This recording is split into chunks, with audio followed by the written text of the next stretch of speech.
Hey everyone, it's Natalie, also known as Knitty Natty. Welcome to a special Q&A episode. So you may be wondering, where are you? I am actually at my parents' house outside of Nashville, Tennessee, and I am visiting them for a week and working here and getting to see people and just enjoying my parents' company, being like an only child here. And then heading back to New York at the end of the week. So I am gonna be recording a few videos here. I should be doing a podcast here later on in the week as well. So I'm in one of my childhood bedrooms, and I say one of them because we have a 3-bedroom house and there were 4 of us kids. So as more kids were born, we like rearranged rooms and changed and combinations of like, sometimes I was by myself, sometimes I was sharing a room, and I ended up living in each of the 3 bedrooms in this house. So this is one of them. So Q&A video. I'm doing this because I got really behind answering questions on my podcast. So if you're new here, you can ask questions on the Love and Stitches Ravelry group. There's an Ask Me thread, and I answer questions on my podcast every single week. It's one of the segments, but I think I just had a few podcasts in a row where I was doing something unusual. I didn't answer the questions. Like one was a live, one I was out of town, and then I went on a vacation and missed a week or 2 of doing podcasts. And so I just ended up being like a month behind answering questions. So rather than answer like 10 questions per episode, I figured I'll do a Q&A video and catch up on all the questions, and then we'll go from there. And I also put some like a question box on my Instagram page, so I got even some more questions. So some of these are going to be, most of them are knitting and crochet related. Some are more specific, some are more general, some are more like personal and fun questions. So I hope you enjoy this video and learn a little bit and get to know me a little bit better. So let's dive in with the first question. How do you organize your knitting on your iPad? So as I kick the camera, because I'm in tight quarters here, sorry about that. I love using my iPad mini. That's how I put all of my patterns, like how I read all of my knitting patterns and crochet patterns. I don't like using paper patterns anymore. And I use an app called Knit Companion. There's a free version and a paid for version. If you use a lot of charts, highly recommend that you get the paid for version. If you don't, then you can pretty much use the free version, but might as well go ahead and try it out and see if you like it. But you can see here, I've got like all of my recent like patterns that I've knit in the past year or so. That's about how long I've been using it. And what I really like about Knit Companion is I can connect it with my Ravelry page, and so I can kind of like slurp in, that's not the right word, like import my patterns from Ravelry after I purchase them, and then I create a project with that, and I use Knit Companion. So I like it. It has like little highlighter slider bars. What can I, here, I'll pick one of my patterns so I'm not giving away too much. It's got, I usually change all these to make them pink now, but it's got like highlighter slider bars, which are really nice for charts and things. If you have the paid for version, you also get a whole set of tools to like scribble and mark up on things, which I like as well. I'll do like tally marks with that. Anyway, I just keep them all on here. And I use my iPad for that. Again, it's an iPad mini, so it's nice and small, and that's pretty much all I use my iPad for. I do watch YouTube and Netflix on it sometimes, but it's pretty much just an expensive knitting pattern holder. So one of the reasons I like to have my patterns on my iPad is, 1, I have them all in one place. 2, I'm not going to lose my notes on those because like I'm much more likely to lose a piece of paper than I am an iPad. And 3, I like that I can zoom in really big on stuff. I can't see up close as well anymore because with my contacts, they make it hard to see up close. So I zoom in really big, and I love doing that. You can't do that on paper. So that's how I get everything organized on my iPad. And I do have a Knit Companion video that I will link in the description box if you want to learn more about Knit Companion. How did you learn to knit and crochet?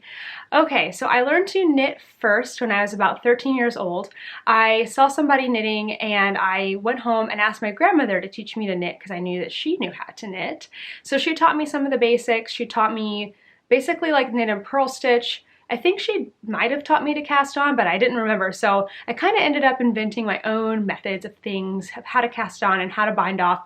I did kind of like a sewn bind off that wasn't very good for a long time. And my very first project that I made, I think, was a scarf. I don't have that one on Ravelry. But then I made a blanket out of Lion Brand Homespun, and I do think I have a picture of that somewhere. So if I do, I'll put it in. But I made all these green and pink squares and like textured yarn, and all of that is just done with knit stitch. I might have made some of the squares with just purl, and then with my own methods of binding off, it was just a mismatch of things, and I sewed it all together. And I don't think I have the blanket anymore because it was getting lots of holes in it and I wasn't using it, and I was like, you know, I'm really treasuring the memory of this, let me just take a picture. And I got rid of it. But anyway, that was like one of my first big projects. And then I learned to crochet when I was 16 years old from a friend that was a crocheter. And I just remember being really frustrated because I'm an English style knitter. I throw my yarn and I hold it in my right hand. But to crochet, I needed to hold the yarn in my left hand and hook it. And I just remember that being so hard. So if you are only a knitter or only a crocheter and you've tried to try the other and it's frustrating, just keep trying and trying different methods and looking at different people on YouTube knitting and crocheting in different ways. You might just need to keep trying until you find something. That's what I found with being a knitter first and then crocheting. I just had to keep trying over many years to learn it because it was so frustrating. I already knew how to knit, and now I have to crochet and I'm not good at it, but I'm glad that I now know how to do both. So I have been knitting for 16 years and crocheting for 13 years. So I have a lot of experience of making mistakes and learning new things behind me. What's easier, socks or sweaters? I love socks, but I am so nervous to knit a top. So right off the bat, I'm just gonna say I think socks are easier to knit. Not just because I've knit socks for a long time. I have reasons, okay? I took some notes because I want to make sure I fill in all the points here. So both socks and sweaters have a fit factor. They're made to fit. It's not like a shawl where if it's oversized, it's just an oversized shawl, like whatever. It needs to actually fit the intended wearer. So that's pretty complicated. With socks, you know, it takes a few pairs of socks to really get a good fit. With sweaters, it certainly can take a few sweaters to get a good fit, but sweaters are a lot of knitting. They have like more knitting than socks. They have more new techniques in them than socks. So for me, that makes sweaters a little harder than socks. But funnily enough, people get intimidated by socks super often. So don't get intimidated by socks, you can do it. Also, don't get intimidated by sweaters either. It's like one step at a time, right? I can help you out with getting some simple sweaters to start with. We're actually starting the Fall Garment Make-Along on August 15th. And on the Fall Garment Make-Along page, I have some different sweaters listed out that are good for first-time sweater knitters. My other tip is if you are just way intimidated by making a sweater, start with a baby sweater so you can learn all of the techniques on something small that it doesn't matter if it fits or not because you're just making it baby size, and like eventually it will fit a baby that you know. Start with that and then you can move from there onto an adult sweater. You know, nothing is hard if you don't know it's hard. So if you just dive into it and take it one step at a time, then I promise you, you're gonna figure it out. How do we post our finished object photos on Ravelry? I know you said you have a tutorial, but I couldn't find it. Okay, I get this question a lot because Ravelry is not super user-friendly, and it is difficult to post your photos to a thread or forum on Ravelry. For all of our make-alongs, there's a Ravelry thread, and you have to post in there to enter for prizes. But you first need to create a project page and upload your photo there. Then when you go to the Ravelry thread and you reply to the thread, you can link your project photo. So I do have a tutorial. Let me grab my phone. It's on my Instagram. My hope is that you're sitting at your computer and then you can get on Instagram, and it's right here. It says Ravelry Ravelry picture post. And if you follow that video tutorial, it will tell you how to put a photo on a Ravelry thread. Again, you'll need that for all of the make-alongs that I currently host, because that's where we pull prizes, is on Ravelry. What do you do when a project is stressing you out? Okay, so if a project is stressing you out, first of all, if this is not a project you need to do, it's not for somebody else, it's not for a test knit, it's not for like a deadline or whatever, then stop making it. You can either just take a break or rip it out if it's bothering you that much. If it's stressing you out, it's not fun, and knitting and crochet are supposed to be fun. On the flip side, a lot of times our projects are stressing us out because we need to be making them. We're on a deadline, or we just want to give somebody a handmade gift and it's too late to get anything else. So in that case, I would suggest making an outline for yourself of what you have left to finish on the project. Look at the days you have left to complete it, and then break that down into tasks. Sometimes when you see it on paper or notes in your phone, it makes it just seem a little bit more doable. And if it's a project that's like hard to break down, instead of doing that, maybe just commit to working on it for 30 minutes a day. This 30 minutes a day thing is something that we started a few years ago trying to finish up projects, and it is so helpful. Basically, you just commit to a time of the day where you sit down and work on a project for 30 minutes. If you have time in your morning routine, it's really good. If not, maybe in your nighttime routine or on your lunch break, whatever is going to be convenient for you. And you set a timer on your phone, you sit for 30 minutes and you just work on that project, and you know, the only time of day I have to work on this project is these 30 minutes. You can even pair it up with something fun that you like to do, like watch a certain show, watch YouTube, I don't know, talk to your friends, talk to your mom on the phone, and just work on it for 30 minutes and then stop. Stop and move on to something else. That's it. And you will be so surprised how much progress you can make just working on something 30 minutes a day. But knitting and crochet should be fun, so if it's stressing you out and you don't have to do it, don't do it. I knit right-handed, but can I Kitchener as the lefty that I am, holding the sewing needle in my left hand? So I have actually never tried this out. I'm a right-handed person, and I've only ever grafted anything from right to left, grafting or Kitchener, it's the same thing. But I would imagine that you could reverse everything and do it left-handed. I do know that left-handed people have had issues with grafting, so that might have to be something on my list for a tutorial later on. I have a beginner series on knitting and crochet, and I made sure to include not fully left-handed stuff for crochet or for knitting, but I did include continental knitting, which is not my main method of knitting. And then in the crochet videos, I included left-handed crochet. It's really awkward for me, but it's possible. So I might have to explore grafting with my left hand and see if I can figure that out for you. But if anyone knows of any videos, tutorials, or helpful hints for this person, put it in the comments and go there if you ask this question and see if there are any tips. What has been the best and worst part of moving to New York City? Okay, so the best thing doesn't really have to do with being in New York City at all, but the best thing is getting to take Knitty Natty and This and That full time. It's been incredible. It's so weird. Like, school started today and I'm not there and I'm not teaching anymore, and it's, you know, it's so different, but it's so nice and so amazing. So that's definitely the best thing. And then the worst thing is all of our friends that we miss that are living in Texas. So we're gonna take a trip back there soon for a wedding, and I'm hoping to see as many people as possible. Now, that's not really New York specific, so I did think of some things that are specific to New York City. So the best thing, like New York City related, there's so many things. Living in New York is pretty cool. So our apartment, I love our apartment. I love living in a smaller space and only having to maintain a small space as opposed to a house. Never thought I would say that I would like enjoy downsizing, but it's been great.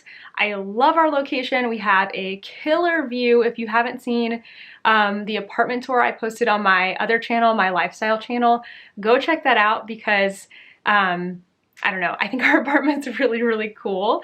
Other stuff that I love is just the convenience of living in the city and having everything close by and then not having to drive.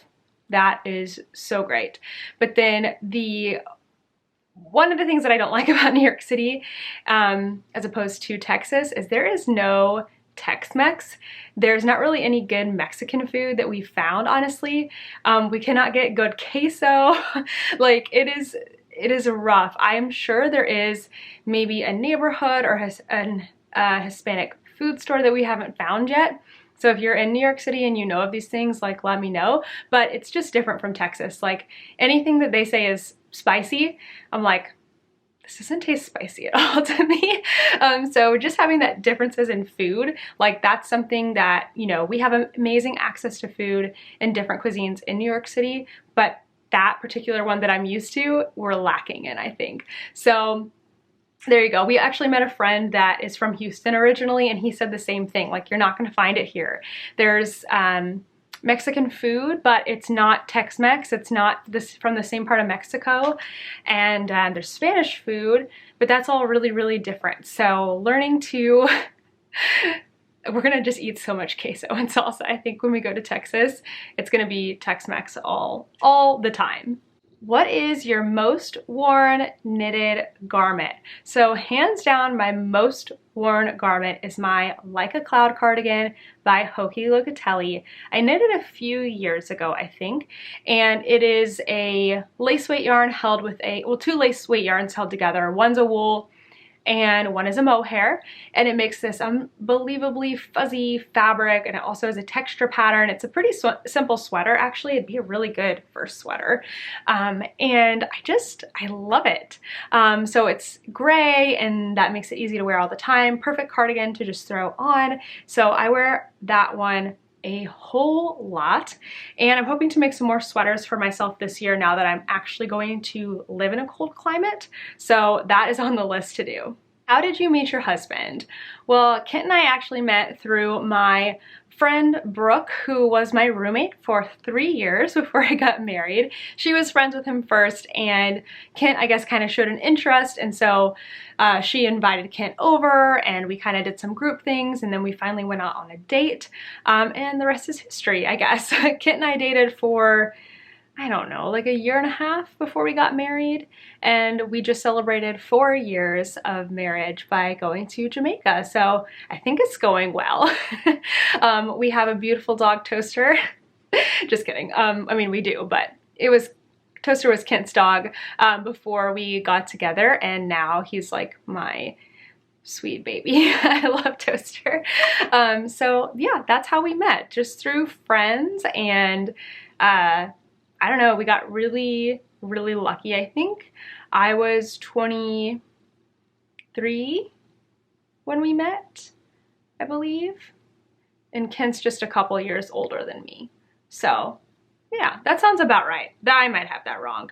Kent is like super romantic, and so his story of how we met is way more serendipitous. So maybe one day he can tell that story instead of me. Have you tried the sweet tomato heel? No, I've never tried the sweet tomato heel. I have heard of it before, and I think people really like it. Next on my list to try is the shadow wrap heel. I've been a huge fan of the Fish Lips Kiss heel for 2 or 3 years now. That's all I've been knitting. The occasional afterthought heel when I'm doing self-striping, but really that's all I've been doing is the Fish Lips Kiss heel. So I almost feel like trying a new heel is going to be cheating on my longtime love. But you know, it's a good time to try something new. So I think in September when I start a new pair of socks that I will be trying that heel next. Is there a website or app that could help crocheters design a sweater up to 5X? Okay, I'm gonna do my best to help with this question. So the first place that I went to is the Bellish app. Bellish can help you design sweaters, hats, socks, and more. And I love using Bellish, it's so cool. So I went onto their site to see or to their app here to see what size they went up to. Now in their instructions, they say they go to a 7XL, but that's only 54 inches. And when I looked that up, I think that that is a 3X, at least in like American standard sizes. And a 5X would be more like 60 to 62 inches. So I was like, okay, so that's not really going to work. And then I reread your question and saw that it said crochet embellish is for knitting. And so I was like, well, darn, I have no idea. So community, we need your help. Do you know of any apps, websites, resources to help design crochet sweaters up to a 5X? I'm not sure if this person is looking for adjusting sweaters for their size, or they're a designer and they want to be size inclusive and design like a range of sweater sizes. Either way, we definitely need more access to all sweater sizes in our patterns. So if you have any resources for that for crochet, drop it into the comments. And if you ask that question or have the same question, go check out the comments below. Hopefully we can get some help and some answers on that one. How do you get excited again when you don't feel motivated to knit? All right, if you are in a rut with knitting or crochet, my biggest suggestion is to write it out. Just do whatever you feel like doing. If you feel like watching TV, if you feel like casting on a bunch of new projects, if you feel like ripping out a bunch of projects. That can be very therapeutic, by the way. Do that. And I kind of, at least for me, when I'm in a rut with knitting or crochet, I find that it has very little to do with what I'm actually working on and more to do with what's going on in my personal life. Usually I'm entering a new stage of life or the year, like maybe when the school year was starting, or you started a new job, you've moved, you have a new baby, somebody in your family passed away. I mean, just all the big life changes that happen can cause stress and overwhelm. A lot of times knitting and crochet are healers in that, but a lot of times it's just too much, and that's okay. I think that for everyone, you've gone through ups and downs with your knitting and crochet, and it will come back to you.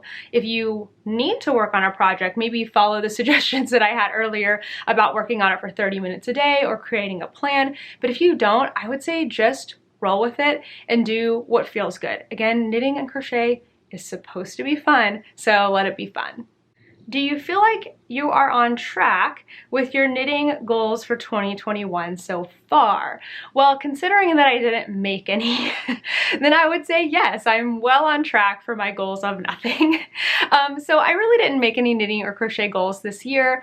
I don't think I did last year either. So I learned that making like specific goals like a make 9 or something like that just doesn't really work for me.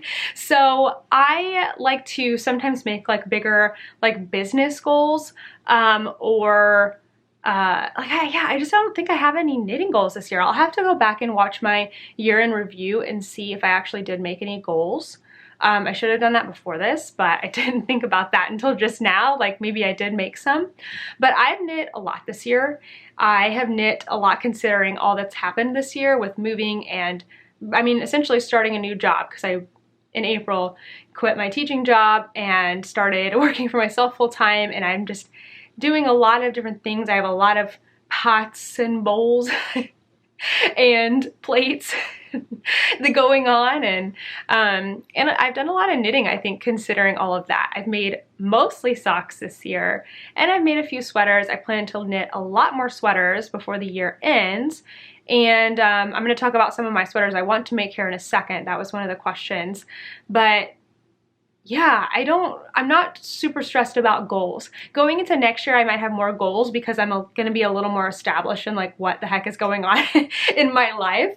But I feel like I'm doing okay. So I would love to know if you have any knitting goals or crochet goals this year, if you feel like you're on track, because now we're more than halfway through the year. We're in the middle of August, and how that's going, and if you're making any pivots or changes this later half of the year. So let me know, I'd love to hear. Dream knits for fall and winter. Okay, actually it's the very next question. I'm gonna tell you what I would like to make coming up next. So I have mini sweater plans. I'm going to Rhinebeck for the first time this year, provided everything still happens, and I have several sweaters that I have been wanting to work on. So the first one is the long summer cardigan. I'm really excited to make this. I'm using my Moon Glow Yarn Company Love and Stitches fade set that Whitney and I designed together. It's a pink fade with a gray background, and I think it's gonna be such a cute sweater. I can't wait to make it. I can just see myself wearing it like working at home all winter long. And then I'm going to make the Lume sweater by Sari Nordland. This is a sweater that my friend Rebecca and I decided to make for Rhinebeck together. She already finished hers, which is really rude. Just kidding. I haven't even received my yarn in the mail yet. Hopefully it's there when I get back to New York City because I need to get started on it. But we're making the same sweater with different colors so that we can be adorable and match when we go to our first Rhinebeck together. So I'm really excited about that. And then I would love to make the All of the Lights cardigan by Joji Locatelli. This is not a new pattern. It's a few years old, but I have just wanted to make it forever. It's got beautiful cables on it. So if I see something speckly that I really like in the next few months, I might just go ahead and grab yarn for that sweater, because I don't know if I have enough in any of my stash yarns, and I do like the depth of the speckled, and I only have like solid grays at home right now for sweaters. So hopefully I can work through some of my sweater stash and then get more sweater yarn to knit on things. And then my last thing for the fall is I would really like to actually start and finish the West Knit shawl in the time frame. There is absolutely no shame or guilt for not doing this, because more than likely, given that I haven't been able to do this the past 3 years, it's not going to happen again this year, but I would just feel really, really proud of myself if I could get that done. So there's my dream knits for the fall and winter. Alrighty, we are a little over halfway done with the questions. Those were all of the questions on Instagram. So now we're going to dive into the really juicy Ravelry questions. You always come up with such great questions, and I really think that having these questions, you know, it doesn't just help the person who asked it, but it might help somebody else who like never thought of the concept before. And it certainly helps me because I learn so many new things when you ask these questions or when other people help to answer them. So every single week on my podcast, I do answer questions from the Ravelry thread. So moving forward, go to the Love and Stitches Ravelry group, the Ask Me thread, and throw your questions into there. All right, here is the next question from Chris Faith. Hi, my name is Chrissy, and I was wondering, when you design your own pattern, how do you make sure no one else has already made the same one? Is there a way to do this wide search to make sure you're not taking somebody else's work thinking it was your own? This is really tricky. There's also been a lot of discussion lately on Instagram about brands stealing design ideas from other people, but designer to designer, we definitely want to be careful not to take anyone's intellectual property and reproduce it as our own. A lot of times this happens unintentionally because, let's face it, there are only so many different stitch patterns, techniques, etc. to go around.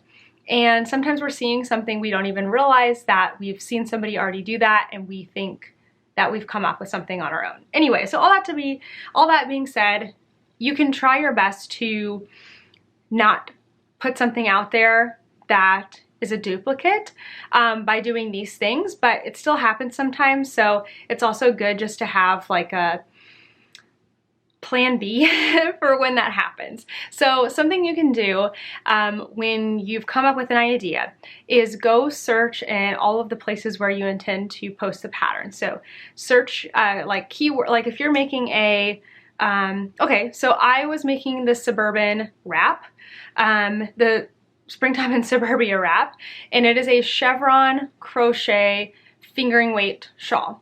So when I was making that, I wanted to make sure nobody else had done it exactly the way that I was planning to do it. And so I went to Ravelry, I went to Etsy, and then I just went to plain old Google, and I searched for chevron crochet wrap. And I think I did it a couple different ways, like chevron shawl, chevron stole, and just search and like look through like most of the recent images to see if there was anything like what I was planning to do. I also went to Instagram and looked on there too, and I didn't notice that I didn't search what I was planning to name the pattern, but more literally what the pattern was. And I didn't see anything on there on any of these places that looked like what I was planning to reproduce, so I felt okay to proceed with designing my pattern. Like I did this before I even designed it. So that can be something you might want to do just so you don't spend all this time designing something and then find out somebody else has done the same thing. Now, you can do all of that and then you start to create something. You may have even shared pictures on Instagram, and all of a sudden you're like 3 days from releasing this pattern and you see that somebody else has exactly the same thing. This has happened to a few of my friends that were designing different patterns and then they saw somebody with like nearly an identical product. And again, this just happens sometimes. It's not really your fault. It doesn't mean that they saw yours or maybe you saw theirs, and it could just be that you both happen to come up with a great idea at the same time. So a couple things you can do. You can rest easy that you already did your research beforehand and there's just no way that you could have like come up with this from them, like if it's happening at the same time, and just say, you know what, oh well, continue on, produce your thing. Or you could do the opposite and say, oh no, somebody's already done this, and scrap yours. I really wouldn't suggest doing that because you've worked really hard on it, and I wouldn't want to do that. Third option, you could contact that person and just say, you know, I mean, this can be a little scary because not everyone is going to think outside of themselves. Honestly, people can be really defensive, and so you might want to try that. You might decide that's not a good idea, but if you do want to message the other person, you could say, hey, so-and-so, I noticed that you and I have a really similar pattern coming out. I just wanted to reach out to you and tell you, like, here's my pattern, and I've done all this testing, and I believe that I know that I came up with it on my own, and I'm planning to release it. I just wanted to give you a heads up before you see it anywhere else. Like, don't give them the option to like, should I put mine out? No. Do it. And just let them know. And like, best case, they can be like, how funny. Like, great minds think alike. Like, that's what I would say if you message me that. I have been wanting to create crocheted yarn cozies forever, and I already have them and I'm still planning to release them. But if in the meantime somebody made a crocheted yarn cozy, I wouldn't be like, oh my gosh, they stole my idea. Like, I'm still planning to do it. So I don't know, that's my personal opinion on that. Again, people can feel really defensive about their patterns. You put a lot of time into it. You want it to be original, but just know yourself and like that you've done things properly, and don't let anyone else bully you or bog you down if something does happen. Okay, let's move on to the next question. This is from Cavi Knits. I purchased the Like a Cloud cardigan pattern. Thank you for the recommendation. I'm enjoying the pattern. Now I am on the part where I have to pick up and knit. I'm confused because the supply list says 1 circular needle. How do I pick up and knit when my needle will still have stitches on it from the back piece? I can free the needles with an interchangeable set, but won't I still need 2 more cords in the very least, 1 for the left and 1 for the right front? Hope I'm not giving away too much of the pattern. I'm trying not to, but I'm stuck and eager to wear the finished cardigan. Thanks for the help, Radhika. Okay, so I've knit this before, and so I know that you are correct and you cannot just use 1 needle. That might be something that needs to be added to the pattern. So I have a few suggestions for you here, but first let me explain for those who have not constructed a sweater like this before. I don't know what this construction is called, but this is how a lot of Hohi's patterns are. So basically you start at the shoulder seam and you knit the back, and then you have all these live stitches like behind your back. You come here, pick up and knit a front, pick up and knit a front. I mean, that's just a sweater construction that is somewhat common. I don't know, Hohi uses it a lot. Anyway, so you've got all your live stitches in the back. This is where I need to ask you how to say your name. Is it Radhika? I'll have to ask you how to say your name. But you've got all your stitches here live on a needle. How do you pick up stitches and knit here or here?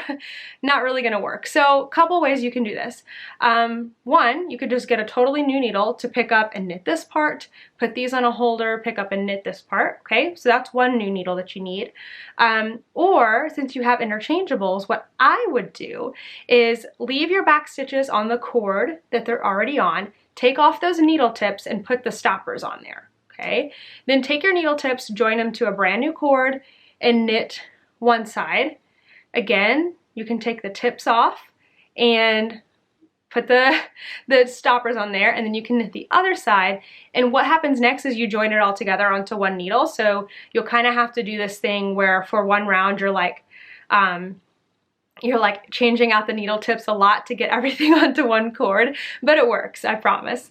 So that's what I would suggest, so that you don't need a totally new needle, but completely up to you. But you're right, it's not one circular needle that you need. While you could do that, I guess, it would be quite tricky. Okay. Oh, that was my other thing, sorry. I think the reason it has one needle is because you could put all the back stitches on a holder or waste yarn and take that needle out and use it. So technically, yes, I guess you just need one circular needle, but that's like the worst. The worst way to do it. I hate having stitches on waste yarn. I think that's such a pain. So again, I think the interchangeable method is the way to go. This question is from Courtney Bree. I would love to know where you got your sock blockers. There aren't many choices on Etsy and I don't have a local hand-dyed yarn store. I'd love one with my state on it or a cat or dog, something cute and simple. I'd love to support a small business. Love your videos. Thanks, Courtney. Okay, so I have a picture here of the sock blockers that I use. They are a wooden sock blocker with a little cute cutout in the top. The only point of the cutout is just to be adorable. It really doesn't have much function except that you can kind of hang them if you want to, which is nice. So I get these from Perfectly Catchy Designs is the brand name. So it's like P-U-R-R, Perfectly Catchy Designs. I got all of mine at DFW Fiberfest in person because the vendor comes to DFW Fiberfest, but they also sell on eBay. So I will make sure to include a link down below. The eBay shop is Chappie's Arts and Crafts, but if you search Perfectly Catchy Designs, you will also find the link. She's got so many different designs like the states, the cats, different dog silhouettes. So we found one that looks like Toaster that I really like. And I have the medium sized for my size 8, women's 8 foot. I also have the small size that I got for my mom because she's like a 7, 6.5, 7. But I end up using the mediums more. So kind of go based off of that. Hopefully that will help you pick out the right size. This question is from Stinkzilla. Hi Natalie, I usually make a vanilla sock following your toe up video instructions with a fish lips kiss heel, but I've never made a shorty version. For sock week, I'd love to make my same tried and true Natalie vanilla toe up socks, but as shorties. What would you suggest for the number of rows to knit after the heel before starting the cuff? I know I could just wing it, but I would like your experienced opinion. Thanks as always, Kathy.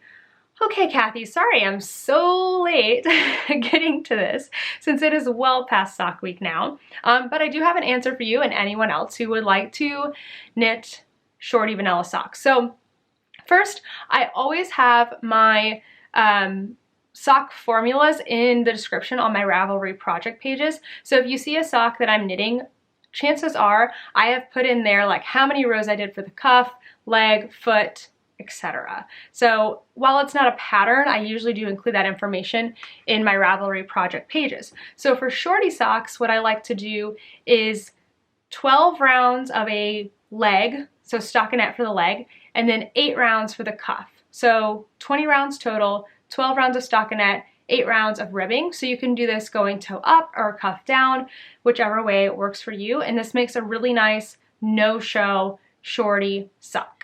Next question from Britt Likes to Knit. Hi Natalie, I really love your float totes and I bought the patterns for them even though I don't crochet. My mom does though, but she is busy with her own projects and doesn't really have the time to make them for me or herself. So I was wondering if you ever thought about making a knitted version of them, or do you think they wouldn't be sturdy enough as a knitted bag? So I've definitely thought about that before. People have asked me that are not crocheters, do you have a knitted version of the float tote? So I've thought about it, and never say never, but I'm not sure that a knitted float tote would be quite the same as a crocheted float tote. There's just something about the structure of crochet that is so sturdy and perfect for a stand-up type of tote. Again, never say never. It might happen, but I'm hoping to encourage lots of people to learn to crochet so that they can make the float tote, because it's such a great bag. It's my favorite project bag. And so if you're like, well, I guess my only option is to crochet it, then let me know. I would love to teach you to crochet. This question is from I'm Olivia Lee. Hi Natalie, I have a question for you. How do you balance crocheting and knitting between making designs and making other people's designs? By the way, I love your channel and podcast. Thank you, Olivia. So I find that I'm not really balanced. So I haven't designed anything in a while, and that is something I am working on clearing out space in my schedule for, making it a priority. Sorry, I've been doing pretty good, but I'm still like halfway recovering from a cold. So I find it a little easier to balance everything if I have less going on. So I have my rule of 3 for projects, and I don't always adhere to this, but my rule of 3 for projects is to have 3 main whips. Doesn't mean these are your only whips. These are just your focus whips, okay? Let's scoot the other stuff to the bottom drawer. Let's just work on these for a little bit. 1, a portable, simple project for me that's almost always socks. 2, a long-term, bigger project that's perfect for TV knitting. So it may be more complicated, but you can sit at home and work on it on the TV, or maybe even bring it to the yarn store. And then your third one is kind of a you know, it depends. So for me, my third one's going to be a design. It's my thinking project. So it could be a design if you're a designer, or it could be a more complex project, or it could be that third project could be something that you use for gift knitting. So throughout the year, you're always having that simple portable project, that like fun big project, and then something else maybe that's more of a, what am I trying to think of the word, like a obligation knitting. So obligation knitting being design, charity work, gift knitting, or maybe product knitting if you have an Etsy shop or a store. This question is from Travel Knit. Hi Natalie, I found your podcast recently and I'm hooked. I've already gotten the t-shirt and bag for Sock Week and have started planning what socks I want to knit. My question, while I love knitting socks, I find that wearing them can be a challenge. I hate wearing them with tennis shoes because the inside, the pearl bumps, feel odd, and I'm worried that tennis shoes would bring a lot of wear to the socks pretty quickly. Also, what do you suggest for socks that feel good when I first put them on, but then feel too loose within a day of wearing them? How do you wear your socks? Sorry for all the questions. Oh, okay. So don't say sorry for all the questions. These are so great. I'm sorry for taking forever to answer your questions. So I totally get it. Wearing socks can be weird because hand knit socks are not, they're not the same as store-bought socks. For me, they never feel quite as like, I don't know if comfortable is the right word, but I tend to still wear my like cotton elastic socks most of the year. They stay on better, they stay dry more for me. But now that I'm gonna live in a colder climate, I do think I'm gonna wear my wool socks more. And I'm gonna be wearing boots more, and that can kind of make a difference too. It's gonna be cold in the house. You know, all of those factors kind of add up. So I guess a couple things. One, if you are really finding that the pearl bump is bothering you, try turning your socks inside out.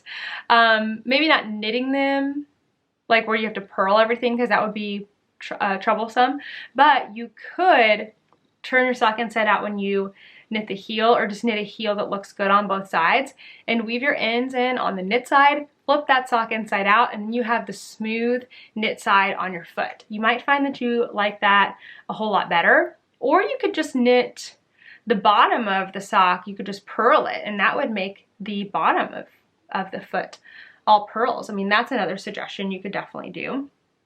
Other things. So it can take a while to find the right sock recipe where your socks aren't going to feel so oversized, where they slouch down and feel too big at the end of the day. You definitely need negative ease on your socks, maybe about an inch. So that means you're making the sock circumference an inch smaller than your foot circumference so that they cling like a store-bought sock instead of being the same size as your foot and then at the end of the day like an inch bigger than your foot. So it can take some time to get to a formula that you really like. You could also play with adding ribbing on the top of the foot to help draw things in. But overall, I just find that hand-knit socks don't fit the same as cotton elastic socks, store-bought socks. So just knowing that they're going to be a little bit different. Now, I like to wear my socks with boots or at home with slippers. I've also kind of wanted to get some Birkenstocks so I can wear socks in Birkenstocks in the winter, because I think that's pretty cute, and then I can show off my socks and still have decently warm feet when it's not like super cold outside. So that's how I like to wear mine. I don't mind wearing them in tennis shoes. I find that pretty comfortable. More like slip-on shoes, so play with that. You might have to find just the right pair of shoes to show off your socks. This question is from lknit714. Hi Natalie, I have been knitting for almost 15 years and just within the last 2 years picked up crochet to make afghans. I'm making a chevron afghan right now and I can't seem to get the edge stitch count right on the side that would be the bottom of a chevron. Does that make sense? I'm always too short 2 stitches even when I increase 2 stitches. I even tried increasing 4 stitches on one row and I still ended up short. Do you have any idea where my stitches are going? Okay, so I remember when I was designing the Springtime in Suburbia shawl, which is a chevron shawl, that I had a lot of trouble figuring out the chevron math. So hopefully I can help you here today if you're still working on this project. So one, I'm guessing you're not following a pattern. So you're trying to figure this out on your own. So here's what I know. In a chevron pattern, you need the edges to match. One should not be going up and the other going down. Although you might be able to do this. I'm sure it's possible, but don't do that. It's a lot easier if they match. So both your chevron edges are going, I think mine were both going down, right? So it's down and then you've got peaks and valleys and peaks, okay? So on the edge, you decrease 1 stitch on each edge, you increase 2 stitches at each peak, and you decrease 2 stitches at each valley. Okay, hold on. So let me make sure I get this right. So right and left side should match. I think that might be what the issue is for you, because you said on the side where the chevron goes down, so I'm guessing that means your other one goes up. And if they don't match, the math is not going to work out, because, oh, that's the other thing. You need to have one more peak than valley, I think. So, okay, let me think about this. So you got the edges, decrease 1 on each edge, increase 2, decrease 2, increase 2, decrease 2, increase 2. So you've got more peaks. That would give you 2 extra stitches, but you decrease on each edge, okay? So more peaks than valleys, more peaks than valleys, and then 1 decrease on each edge, and that will maintain your stitch count throughout the pattern, but your edges have to match. Okay, hopefully that helped, and hopefully that made sense. Next question is from Sarah Bell. Help! I'm having such a hard time with getting gauge. I am by no means a new knitter, but I am super self-taught and am coming to realize that my gauge is crazy loose. I'm swatching for the Le Pouf cardigan. It's marled, so the yarn is held double. and the pattern calls for a size 6 needle. I've gone down to a size 2 and I'm still not getting gauge. Any suggestions on where to go from here? I feel like going down any more needle sizes is a bit crazy. And is this normal? Any suggestions on where I can go to fix this? I feel like my tension holding the yarn is pretty good. I'm crazy frustrated with my constant gauge issues. I do knit continental and throw the yarn, so I know that was a common suggestion for gauge. Here is a picture of my swatches, larger with a size 4 and smaller with a size 2. They are the same stitches cast on, I just didn't pay attention to row count, so one is a lot longer. Okay, so that was a long question, but this is super frustrating. I totally feel you. So let me see if I can give you a couple tips and maybe our community can help as well. By the way, the pattern is adorable, this Lapoof sweater, so I'm excited to see you finish that. So I have to commend you on blocking your swatches because I can see that you have them pinned out. They look like they've been washed. Good job. That's definitely going to help you get a more accurate gauge. I will say when I first looked at this photo, I thought that you were measuring in centimeters because your swatches are so large, and I was like, oh, that's her problem, she's measuring in centimeters. And I thought I solved it, and then I was like, Natalie, it says inches. So anyway, that's not the answer to your problem, so let's talk about a few things that might help. Okay, number one, this may not help you directly, but this is something that a lot of people don't know. Please do not measure your entire gauge swatch, your entire square all the way across, and count that as your gauge. Stop doing that. Your edge stitches are not the same as your middle stitches, and this is going to mess up your gauge. Instead, measure just in the very center over 2 inches, and then divide in half, and that will give you stitches per inch. So you can do this in a couple places in the middle of the swatch. So not too close to the edges on the right and left side, not too close to the cast on and bind off on the top and bottom because that also affects gauge. Go dead center, measure over 2 inches, and then of course if you divide 2 inches in half, you get your stitch per inch gauge. That helps a whole lot more. Okay, so you are aiming for 21 stitches for 4 inches, which would be 10.5 stitches over 2 inches in the middle. Okay, that's what you're looking for. Now, you have, if I'm looking at the picture right, 4 stitches per inch, and you need 5.25 stitches per inch. So yeah, you are a stitch and a quarter off per inch, which is quite a lot. You need to go down 1 to 2 needle sizes. But I know you're saying like, I've already gone down 4 needle sizes. This is crazy. This does not seem right, and I will say that you're right. It does not seem right. It does not seem right. Normally I wouldn't suggest this, but because you're having so many issues with gauge, you might want to consider changing the way that you knit. Your tension is really large compared to other people's, like really loose compared to other people's, and it's going to be really hard to find the right gauge. So I don't really know like how to suggest knitting tighter. I don't really know. It might just take some practice, and it's not like that your tension is off, like your tension isn't even. Your stitches look beautiful. They're just so big that it's going to cause a lot of problems and be very difficult to ever match somebody else's pattern. So that might be something to explore a little bit. But the other suggestion I have is to, instead of using 2 strands of yarn, use 1. But that kind of defeats the point of this pattern because it's a marled look, which is very, very pretty.